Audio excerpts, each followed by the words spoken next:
Mayu?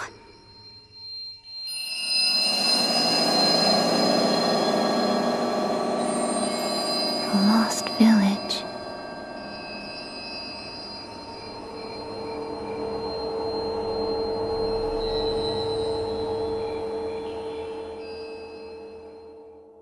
Fatal Frame 2 Crimson Butterfly, once again known as Project Zero in Japan and Europe, was released on November 27, 2003 in Japan, December 16, 2003 in America, and April 30, 2004 in Europe. Just like Fatal Frame 1, a director's cut version was released around a year later for the Xbox. The game was re-released on the PSN store in 2013 as a PS2 classic. For this review, I'll be looking at the 2013 PS2 classic release. As per the usual, before we get to the gameplay, let's cover the plot. Skip to this point in the video to avoid spoilers, and for once, I really encourage you to skip the spoilers. This is my favorite horror game, and it's best to go in blind. Our plot begins with twin sister Mayu and Miyu sitting on the river.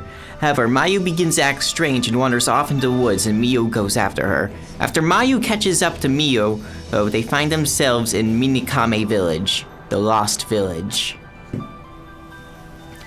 As Miyu and Mayu walk around the town, they wander into the Osaka house, where they find the camera obscura. Now you're probably wondering how the camera is here if it got destroyed in Fatal Frame 1. Well, the answer is simple. The camera in Fatal Frame 1 is never called the camera obscura. It could have very well been a different camera made by the same person. Speaking about that person, we get a name for who made the camera. Kunihiko Asao. Kunihiko gave this prototype camera to his friend, Seijiro Maikabe. After Miyu fights off a ghost at the camera, Mayu wanders off following some butterflies. Miyu eventually meets up with Mayu again at a mansion at the end of town, but not before meeting one of the game's most iconic ghosts.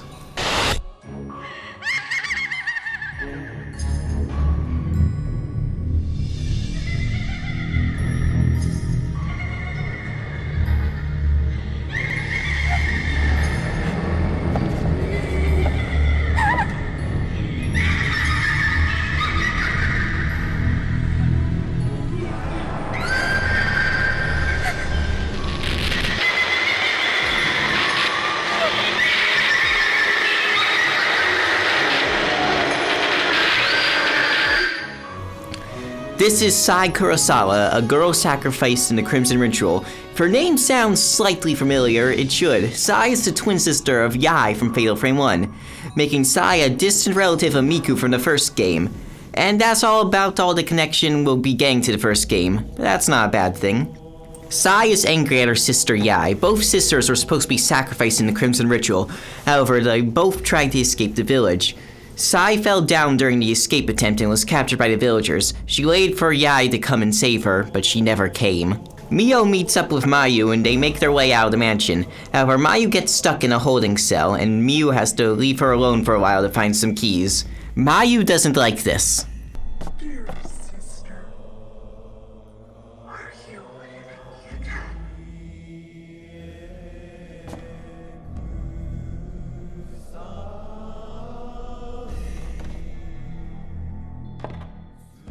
Miyu gets the keys, but when she comes back, Mayu is gone. It isn't long until the two sisters meet up again, though, and once they do, they try to escape the village through an underground passage. However, Mayu gets captured by villagers and Miyu has to go find her. Or she can just leave on her own. I'm sure nothing bad can come from that.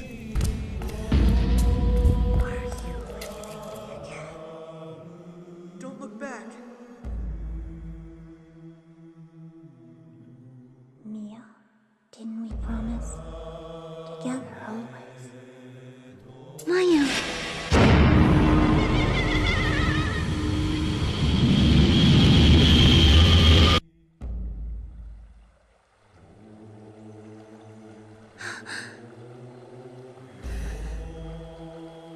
Mayu.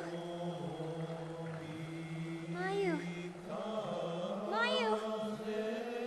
Mayu.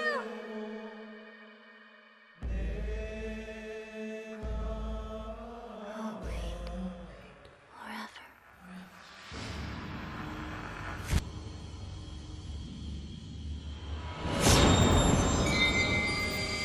Miyu goes after Mayu and encounters Kusabi, Seijiro Makabe. Makabe was used in a Kusabi sacrifice. where an outsider is killed to temporarily keep the repentance at bay. The Crimson Ritual is also used to keep the repentance at bay. Miyu beats the Kusabi and goes to the Crimson Ritual to get Mayu. However, she's influenced by the ghost of the village to go through with the Crimson Sacrifice, just as Mayu has been influenced the whole game. Miyu and Mayu go through the ritual where, to quote the trailer, one sister has to kill the other. Miyu chokes Mayu to death, leaving the imprint of a crimson butterfly on her neck. Miyu realizes what she did and runs out of the village, crying that she's sorry, and our game ends on a somber note. I only described the basic outline of the plot. There are a lot of little details and moments spread out through the game that make this story really memorable. Now the plot is out of the way, let's cover the gameplay. The camera in Fatal Frame 2 works just like it did in Fatal Frame 1. However, there are 3 major differences. The first is, instead of charging up the longer you have it pointed at the ghost, the camera's charge is determined by how close you have it pointed at a ghost's face. I don't like this change. Having to get close to a ghost's face not only puts you in danger of getting hit, but also seems inconsistent. Some ghosts require you to get a lot closer than others. The second major change is in addition to your camera. When you're able to do a zero shot, if you wait for just the right moment, you'll be able to do even more damage at ghost. This short moment where you can do more damage is known as a fatal frame. If you're really good, you can do another fatal frame and chain shots together. This change is great. The third major change is how those special lens powers I barely mentioned in my Fatal Frame 1 review worked. Instead of using spirit stones, they now use these blue spears that refill as you take pictures of ghosts, making them much more reasonable to use this time around. Speaking of spirit stones, they're still in the game and are now tied to your camera's basic functions. Just like Fatal Frame 1, you get points for taking pictures of ghosts and use those points to upgrade your camera functions. However, this time around, the game limits your upgrades. In addition to the points, you also need spirit stones to upgrade your camera.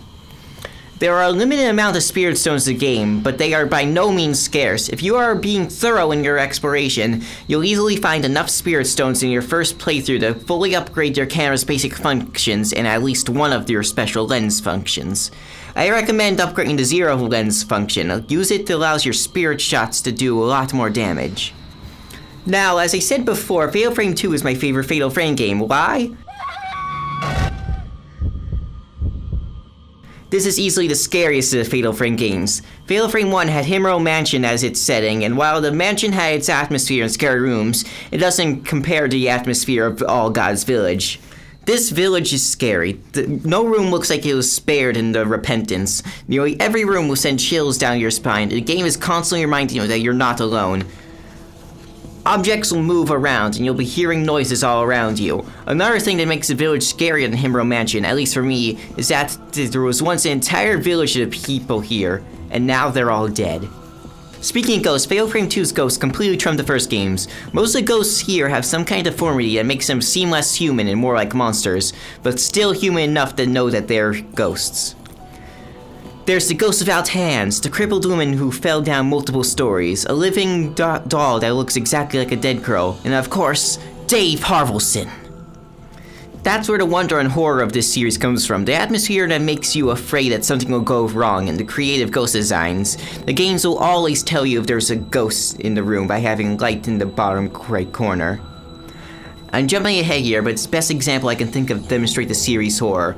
Fatal Frame 3, there is one room you go into. The game puts the light in the bottom right, making you think there's a ghost here. You get to the end of the room, it's a dead end. You have to turn back. The camera angle changes to behind you, along with a sound, making you know you're not alone. This series is great with horror. Because Fatal Frame 2 is larger than Fatal Frame 1, both in game size and area size, we have optional side quests this time around. Well, 2 that I know of, both of them involving Osaka House. The first involves the ghost of a girl looking for her boyfriend you encounter at the beginning of the game. After you find her, you can find the wandering ghost of her boyfriend moving throughout the village. You get all his journals and find his bloody ring. You have an optional battle against him and his girlfriend. The second side quest involves going around Osaka House and getting pictures of children playing hide and seek. You find all the children and get an optional fight against them, which reuses some Fatal Frame 1 audio. Both these quests get you a lot of points to upgrade and new functions for your camera. I really like that this game has optional side quests. The more I rack my brain around it, the more I realize that I can't think of another horror franchise that does that. Of course, I haven't played every Fatal Frame yet. For all I know, the series could have dropped this concept after 3. Now, you're probably wondering why I haven't talked about a major aspect of both this game and Fatal Frame 1. the puzzles. Well, don't worry about that. Next week I'll be reviewing Fatal Frame 3. Just like how I went over how the camera works in my Fatal Frame 1 review and how the atmosphere and the ghosts in this series work in this review, I'll be overlooking the series puzzles in that review, since that game features puzzles from the first games as well as its own. I'm Skeith, and I'll see you next week in Fatal Frame 3, The Tormented.